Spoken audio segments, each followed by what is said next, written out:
Éphésiens 5, le seul verset 14. La Bible déclare, c'est pour cela qu'il est dit, réveille-toi, toi qui dors, relève-toi d'entre les morts et Christ t'éclairera. Amen. Vous pouvez vous asseoir dans la sainte présence de Dieu. Le titre de mon message c'est « Me voici ». Dis à ton voisin « Me voici ». Me voici. Non, dis plus fort « Me voici ». Me voici. Je répète, le titre de mon message ce matin c'est « Me voici ». Dis à ton voisin « Me voici ». Me voici. Non, dis avec sourire « Me voici ». Me voici. Donc je relis Éphésiens 5, le 14e verset. C'est pour cela qu'il est dit, réveille-toi, virgule, toi qui dors, relève-toi d'entre les morts et Christ t'éclairera. Répète après moi, me voici. Me voici. Vous voyez, quand on dit me voici, c'est qu'on se présente. Me voici. Donc ce matin, il y a une personne qui s'est présentée à Dieu. Me voici. Seigneur, me voici. Alors quand tu t'es présenté à Dieu, tu permets à Dieu en fait par politesse, tu lui donnes maintenant l'opportunité de semer une parole dans ta vie. Amen. Non, dis amen bien. Amen. Non, dis amen bien. Amen. Et comme tu t'es présenté, alors Dieu, le Christ, place cette parole. C'est pour cela qu'il est dit, réveille-toi, toi qui dors, relève-toi d'entre les morts et Christ t'éclairera. Amen. Vous avez bien lu, il est écrit, c'est pour cela il est dit. Il n'est pas écrit, c'est pour cela il est écrit. Là, il ne faut pas me regarder, là, il faut regarder la Bible pour vérifier si je ne suis pas en train de mentir. Ok? C'est marqué, c'est pour cela qu'il est. On n'a pas dit c'est pour cela qu'il est écrit. C'est pour cela qu'il est. Donc, c'est l'Esprit Saint qui parle à l'Église. Dis après moi, me voici. Me voici. Alors Dieu répond, c'est pour cela qu'il est dit, réveille-toi, toi qui dors, relève-toi d'entre les morts et Christ t'éclairera. Amen. Dis après moi, me voici. Me voici. Dis à ton voisin, me voici. Me voici. Dis à celui de derrière, me voici. Me voici. Vous voyez, il y a trois verbes qui nous intéressent ce matin. C'est pour cela qu'il est dit, 2 points, réveille-toi. Dis après moi, réveille-toi. Réveille-toi. Dis à ton voisin, réveille-toi. Réveille-toi. Ça vient du verbe se réveiller. Amen. Amen. Se réveiller signifie renaître. Amen. Se réveiller signifie ressusciter.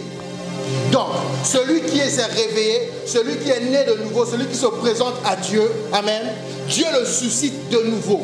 Amen. Dis à ton voisin, Dieu te suscite de nouveau ce matin. Dieu te suscite de nouveau. Je répète, se réveiller signifie renaître, ressusciter. Donc, Dieu te suscite de nouveau. Dieu te suscite de nouveau. Amen.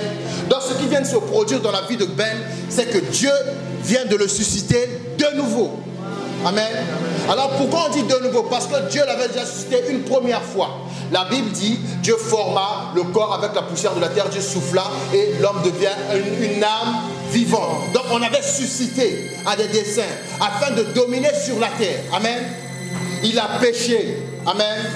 Donc il est tombé. Quand Jésus passe à la croix et que tu le reçois, tu es né de nouveau. Dieu te suscite de nouveau. Amen. Pour dominer de nouveau. Amen. Non, dis amen bien. Amen. Dis amen bien. Amen. Et après, réveille-toi, il précise, toi qui dors. Toi qui, vous voyez, ça doit t'interpeller ce matin. Et ce matin, je suis en train de prêcher un message. Il faut ouvrir ton esprit et écouter bien. On a dit, dis après moi, me voici. Me voici. Malgré que tu dises à Dieu ce matin, me voici, Dieu dit, réveille-toi, toi qui dors. Comment quelqu'un qui dort peut parler? Non, il faut répondre à ma question. Comment quelqu'un qui dort, écoutez bien, réveille-toi, virgule, toi qui dors. Dis à ton voisin, c'est de toi qu'on parle. C'est de toi qu'on parle. Non, là tu peux dire, même sourire, pas sourire, tu peux dire, c'est de toi qu'on parle. C'est de toi qu'on parle. On dit réveille-toi, virgule, toi qui dors. Et toi qui dors, et la Bible dit, réveille-toi, toi qui dors, relève-toi d'entre les morts. Réveille-toi, toi qui dors, relève-toi d'entre les morts. C'est quoi se relever? Se relever signifie sortir de son lit à nouveau. J'ai dit, se relever signifie sortir de son lit à nouveau. Amen. Et je précise, sortir de son lit de mort. Amen. Sortir de son lit de... Il y a des gens qui ont déjà accepté Christ. Jésus-Christ comme Seigneur et Sauveur. Amen. Ils sont repartis dans leur lit de mort. Donc ce message ne concerne pas seulement celui qui vient de recevoir Jésus et qui vient de se faire baptiser. Ce message concerne aussi celui qui avait déjà reçu Jésus avant, qui s'est fait baptiser avant. Ce matin, Dieu te dit, quitte ton lit de mort. Non, tu n'as pas dit Amen bien. Puis je savais que tu n'allais pas dire Amen bien. Amen. Se relever signifie sortir de son lit à nouveau. Sortir de son lit.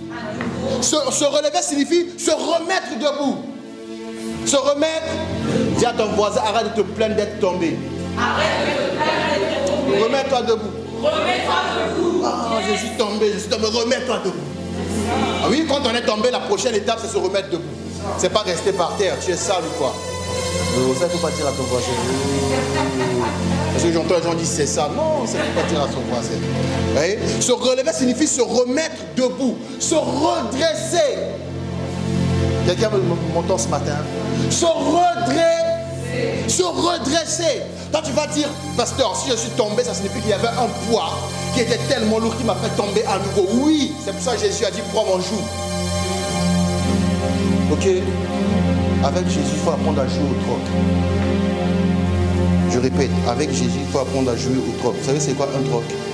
Un échange. Avec Jésus, si tu n'apprends pas à échanger ta vie contre sa vie, tu es foutu. Ok? Se relever signifie se remettre debout, se redresser. Et la Bible est claire. C'est pour cela qu'il est dit, relève-toi, toi qui dors. Non, réveille-toi, toi qui dors. Relève-toi donc les... Vous voyez la mort, le sommeil dont on est en train de parler, là, on ne parle pas d'un sommeil que vous connaissez, là, on parle d'une mort réelle, certaine. Amen. J'ai même envie de dire une mort que tu vis, au jour le jour.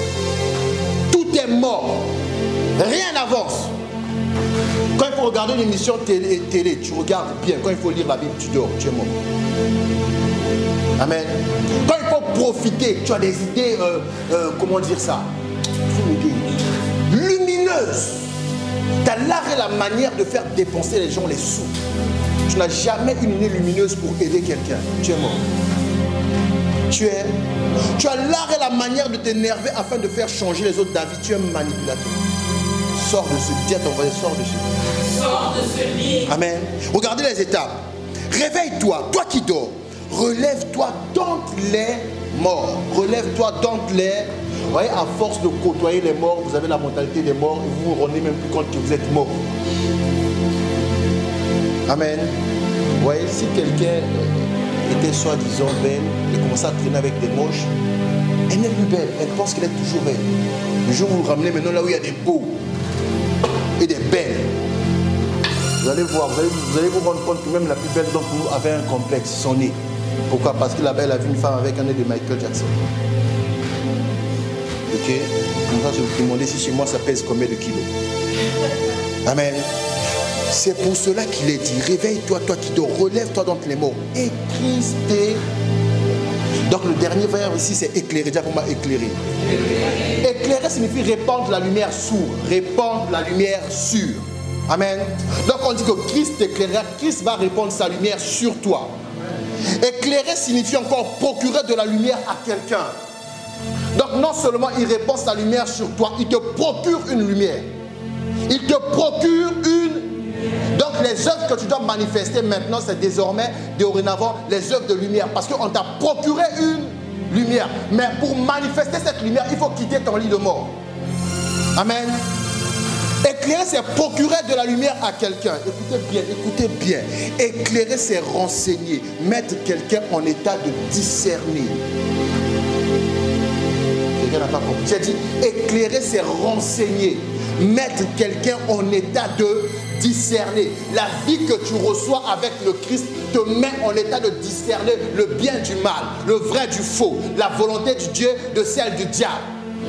La lumière de Dieu te renseigne, te met en meilleure position pour discerner. Dis à ton voisin, le chrétien est une personne intelligente. Le chrétien est une personne intelligente. Non, dis plus fort, le chrétien est une personne intelligente. Le chrétien est une personne intelligente. Parce que éclairer signifie encore rendre intelligible. Rendre intelligible. Clair. Réveille-toi, toi qui dors. Relève-toi d'entre les morts. Christ t'éclairera. Il y a une lumière que Christ a réservée pour toi. Cette lumière, non seulement il va répandre sur toi, mais il te procure une lumière. Je comprends pourquoi la Bible dit dans le livre de Jean, celui qui recevra Jésus recevra la lumière de la vie. Donc quand tu donnes quelque chose qui n'est pas lumière, pose-toi la question, qu'as-tu reçu? Non, il faut répondre à la question. Il ne faut pas passer à la, ça va être cool, commence à poser des questions en embarrassantes. C'est moi qui... Ok? Ben, viens. Écoutez bien, vous voyez, je vais vous aider bien à ne pas être, comment dire, hypocrite envers Dieu. Sois franc, reconnais où tu es, Dieu va te donner. On a dit, réveille-toi, toi qui? On n'a pas dit réveille-toi. Réveille-toi, toi qui? Maintenant que tu t'es réveillé, il dit relève-toi d'entre les et Christ t'éclairera. Éclairer signifie répandre la lumière. Regardez bien le geste que je fais. Répandre la lumière. Procurer la lumière. Est-ce que quelqu'un qui t'a compris? Répandre, procurer. Donc c'est comme si vous avez un mur qui est peint en blanc, mais dans le mur en lui-même tout est blanc. Oui, répandre, procurer, renseigner. Afin qu'il ait la capacité de dire, renseigner. C'est ça le savoir. Afin qu'il ait la faculté de discerner. Ok? Un chrétien n'est pas bête. Oui, c'est ça. Tu peux aller t'asseoir avec. Dis à ton voisin, sois honnête avec Dieu. Sois honnête avec Dieu. Réveille-toi, toi qui... Oui, je précise encore, Éphésiens écrit par l'apôtre Paul à l'église d'Éphèse. Donc l'apôtre Paul parlait aux chrétiens, pas aux païens. Il ne faut pas nous fatiguer. Non, pasteur, tu n'as qu'à prêcher ça aux païens. Non. Le païen, je lui prêche recevoir le Christ. Quand il a reçu Jésus, quand il commence à marcher en Christ, s'il ne fait pas ce que Jésus veut qu'il fasse, la Bible dit réveille-toi. Réveille-toi, donne-les. Vous voyez, vous passez votre temps à prêcher l'évangile aux gens qui n'écoutent pas parce que ces gens-là reconnaissent la mort en vous. Oui, tu ne peux pas changer quelqu'un avec quelque chose qu'il a déjà. Quand on veut apporter une révolution, on apporte quelque chose de nouveau pour permettre à ce que la vie de ces gens-là connaisse une évolution. Voilà pourquoi on dit révolution. J'amène quelque chose que tu ne connais pas. Vous voulez faire ce qu'on appelle le conseil, le bon sens, la morale. Arrête de prêcher. Depuis quand on arrête de pécher, quand on t'attrape quelque part, oui, mais moi j'ai dit, tu n'es pas obligé de faire comme moi. Jésus n'a pas dit, je ferai de vous des prêcheurs, des prédicateurs, des témoins. Ok? Regarde ton voisin. Ça c'est le moment du message qui vient pas. Regarde. Non, ne parle pas, regarde seulement. Maintenant tu peux demander, est-ce que tu dors? Est-ce que tu dors? Alors il faut répondre. Dis à comment me voici. Écoutez, faites attention, vous croyez que vous présentez devant Dieu, après vous commencez à demander. Quand tu te présentes devant Dieu, il va d'abord vérifier si tu es réveillé. Parce qu'il y a celui qui est réveillé qui fait la volonté de Dieu. On ne peut pas faire la volonté de Dieu sans réveil spirituel. Tu dis, me voici, tu parles. Dieu dit, réveille-toi. Dieu dit, réveille-toi, regarde autour de toi. S'il y a la paix, moi j'arrête de prêcher. J'arrête de prêcher, je vous l'ai dit. Regarde autour de toi. C'est quand on prêche des messages comme ça, veut dire tout le monde, non. Réveille-toi. Ce matin, ça veut dire ouvre les yeux. Pendant que je parle, commence à analyser ta vie. Même alors que je parle là, va même en esprit, je ne sais pas quoi. Commence à visionner l'image de la porte de ta maison, dans le couloir. D'ailleurs, quand tu vas rentrer ici, là, quand tu vas croiser tes parents, dans ton cœur, il y aura la joie où tu vas dire encore eux. Non, je suis sérieux. Tu vas dire ça ne me concerne pas. Pourquoi tu passes plus de temps dans la chambre que dans le salon? La vie familiale se trouve dans le salon. La chambre, c'est dans le... Réveille-toi. Réveille. Il y en a même ils disent à leurs paroles, ce sont des païens. Vous voulez un secret? Vous voulez un secret? Un païen met au monde des païens. Ok? Un chrétien met au monde des païens. Soyez humble. Je répète, Un païen met au monde des païens. Un chrétien met au monde des païens. Un chrétien ne met pas au monde des chrétiens. On devient chrétien dans cette condition. On ne met pas chrétien. Donc sois humble. Regarde autour de toi. S'ils sont païens, tu n'es pas païen. Si tu ne fais pas attention, tu mettras au monde un païen. Et tu seras étonné que plus tard l'enfant se comporte comme un païen. Parce que tu n'as pas l'information que même en tant que chrétien, tu mets au monde un païen. Tu ne mets pas au monde un chrétien. Mon père est pasteur, ma mère chante à la chorale. Tu es païen. Bien, excuse-moi de raconter un peu ton histoire. Oui, son père est pasteur. Ok? Il est venu ici. Ah oui? Tu vois, s'il fait juste non, mon père c'est révérend. Il ouvre la Bible, les psaumes. En plus, parce que toi, tu n'as pas encore son niveau, lui, quand il adore, tu es païen. Tu es, même le père qui adore, là, il sait que son fils est païen. Voilà pourquoi il cache les bêtises de leur fils. Et vous allez dire, pourquoi les enfants du pasteur sont toujours ceux qui font des bêtises? Ce sont des païens. Comme toi. Hein, tu vas voir. La prédication de ton père ne fait pas de toi chrétien. Ce qui fait de toi chrétien, c'est accepter Jésus. Il faut te réveiller. Il faut te réveiller. On a répandu la lumière sur toi. On a procuré la lumière. On t'a mis du discernement.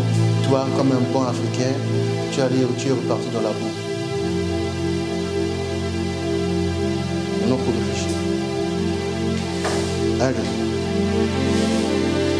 Quand je dis la boue, là, vous croyez que la boue, c'est aller coucher. Non. Est-ce que vous savez quelqu'un qui doute est dans la boue? Quelqu'un qui doute est dans la boue. Pourquoi tu doutes? Pourquoi? Parce que tu dors. Tu es endormi. Le doute n'est pas de Dieu. Pourquoi tu? Parce que tu es endormi. Pourquoi tu doutes? Il faut répondre. Tu ne doutes pas, mais il faut répondre.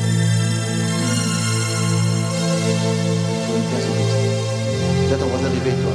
Réveille-toi. Le titre de mon message, c'est le voici. Tu es venu, non? Voici. Tu n'es pas venu pour moi. Tu es venu pour Dieu. Ok? Donc, ce que Dieu va, la parole que Dieu te relâche là, c'est même pas une question de me voir, même si tu ne me vois pas pendant un mois, une année. Sache que ce matin, Dieu t'a dit, réveille-toi. Toi qui dors, relève-toi d'entre les morts.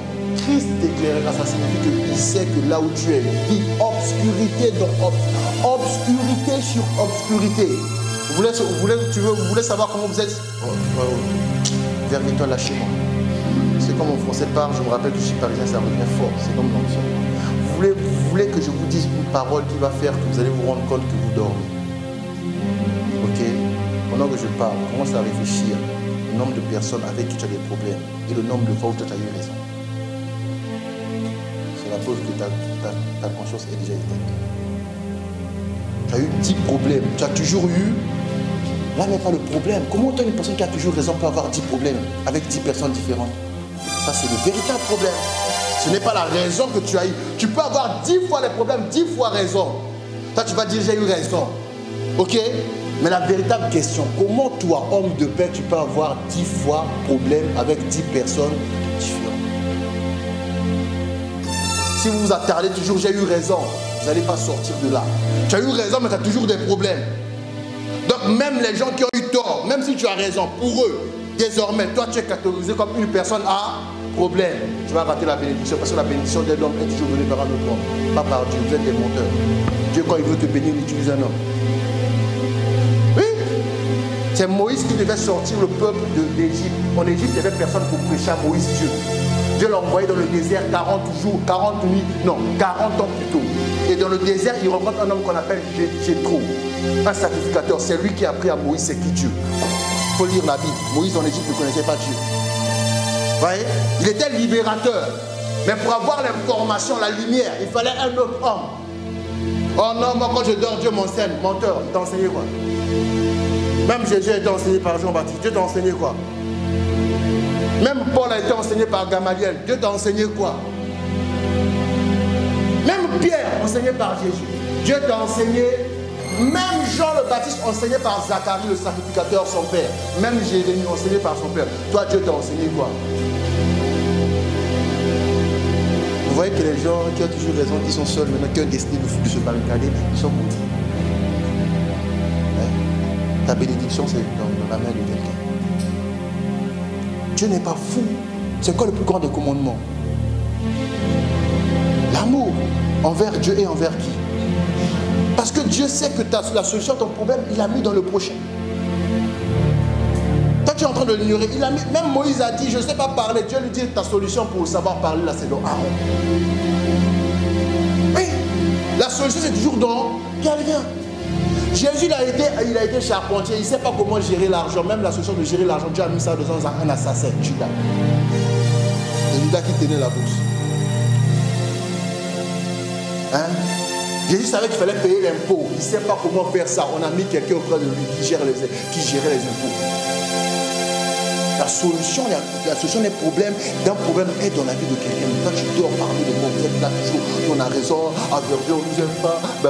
C'est bizarre. Je n'ai jamais vu quelqu'un dire à Verviers, je n'ai pas encore commencé à aimer. J'entends toujours à Verviers, on ne m'aime pas. Commence à aimer. Non, dis ça à ton voisin, commence à aimer. Tu me fatigues. J'entends toujours à Verviers, on n'aime pas les gens. Mais toi. Ils n'aiment pas parce qu'ils n'ont pas un exemple de quelqu'un qui aime. Choisis d'être l'exemple. Réveille-toi. Christ va t'éclairer. Vous êtes là, non? On aime. Comme vous allez dire, vous êtes où de Verviers? Vous êtes où? De la province de l'Est. Tête de Verviers. Tête de Verviers. De la province de l'Est, c'est pas une ville. Tête de Verviers. Pasteur, tu ne connais pas Verviers? Qui t'a dit qu'un chrétien a besoin de connaître Verviers? Un chrétien a besoin de connaître le principe. Dis après moi, me voici. Me voici. Réveille-toi, toi qui dors. Réveille-toi, toi qui dors. Non, toi tu dis me voici. Moi, pasteur, me dit réveille-toi. Relève-toi d'entre les morts. Christ t'éclairera. Amen. Hein? Bon, je ne voulais pas faire ça, il faut que je rentre. Tiens, ton voisin, le pasteur va rentrer. Le pasteur va rentrer. Tant pis si ça tombe sur toi. Tant pis si ça tombe sur toi. Je savais que ça allait tomber sur toi. Je savais. On en fait. J'aime mes affaires. On en fait. Hein? On fait quoi? En fait, tu sais, ce que vous appelez conversation, je précise entre sœurs. Je n'ai pas dit entre copines. Il faut bien. Je n'ai pas dit entre mère et fille. J'ai dit entre. C'est faux raisonnement dans la vie. Faux. Ne demande pas l'adresse à un aveugle. Il a déjà entendu l'adresse. Il peut te dire l'adresse, c'est rue des Martyrs. Tu vas dire amène-moi. Il va t'amener n'importe où. Oui. Je parle avec toi. Ce que j'ai vu. Faux raisonnement. Le faux raisonnement. Écoutez, tu ne peux pas chercher Dieu dans une conversation où on parle de Dieu. Ok? Si Dieu est vraiment dans cette conversation, si tu cherches Dieu dans une conversation, même pas à l'église où on parle de Dieu, si Dieu est vraiment dans cette conversation, le Saint-Esprit est un GPS qui a qu'une seule adresse finale, l'église. Chaque conversation qui te maintient à l'écart, vous commencez à analyser, vous commencez à comprendre, vous commencez à supposer, à déduire, à conclure. Faux. Tu comprends? La Bible appelle ça esprit. Esprit. Quelqu'un qui se retrouve à l'église, on l'a brisé, est béni. Oui. Tu t'a brisé, tu es béni. Et je l'ai brisé, froissé, défroissé, arrangé. C'est pas le contraire d'arranger. Dérangé. 3 rangées même si vous voulez. 4 rangées même. Piétiné, fracassé, assis. Comment on appelle quand on fait ça là? Comment ça fait ça? Il y a un mot français pour ça, il faut m'aider. Quand tu connais, faire ça. Non, mais il y a... je suis en Belgique, excusez-moi. Vous êtes encore sur le choc que la France vous a battu. Oui, elle, j'ai fait ça. Bien comme il faut.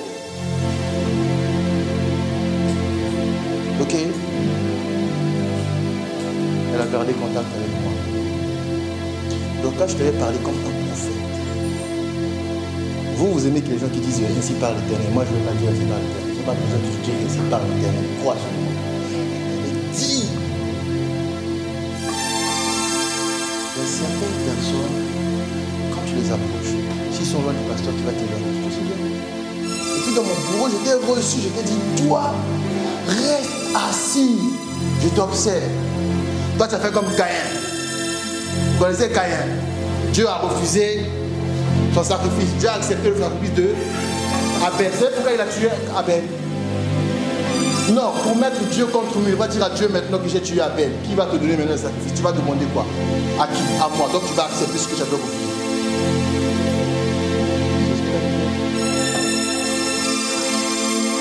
Vous comprenez? Il a donné, on a refusé. L'autre a donné, on a accepté. Il a dit maintenant je le tue. On va voir. La prochaine fois quand je vais donner, quand je vais donner, tu vas faire quoi? La Bible dit tu donnes à un autre enfant qu'on appelle ça.